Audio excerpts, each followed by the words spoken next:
Clara stood at the front desk, her heart beating fast.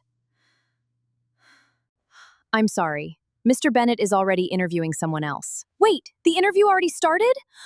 It was 7 in the morning. Clara had one job interview today, her first in a new career.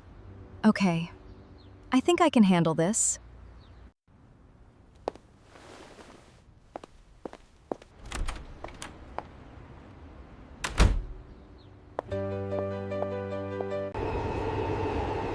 She didn't see it. Not then.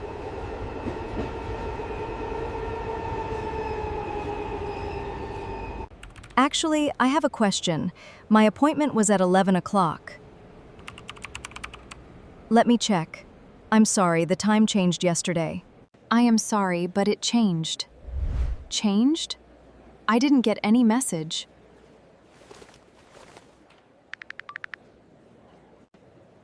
For a moment, she thought about leaving.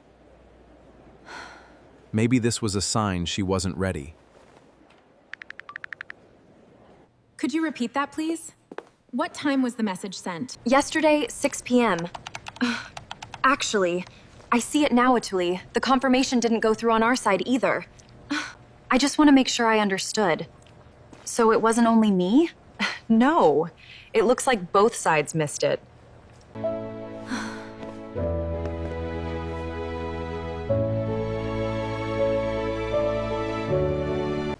Is there any chance Mr. Bennett has a few minutes today? Let me ask.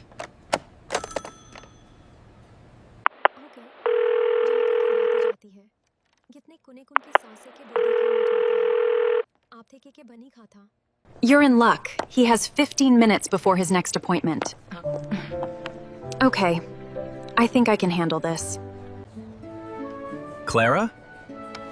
Come in. Thank you. I'm sorry, Val. I didn't see the message in time, but I'm ready now. I appreciate you telling me directly. Let's begin. Thank you for your patience. Thank you for your patience. Clara didn't know yet how the interview would end. But she knew one thing. She hadn't given up. Let's practice 5 phrases from today's story.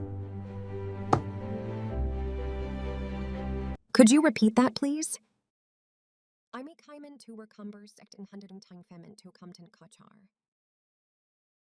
just want to make sure I understood.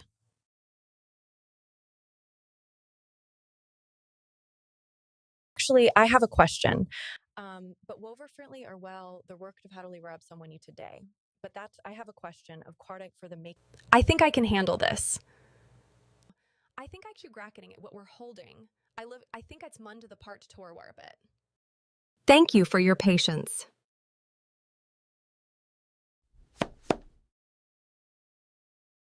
Have you ever missed an important message at the worst possible time? Tell us in the comments. Please subscribe, hit the like button, and turn on the notifications. See you!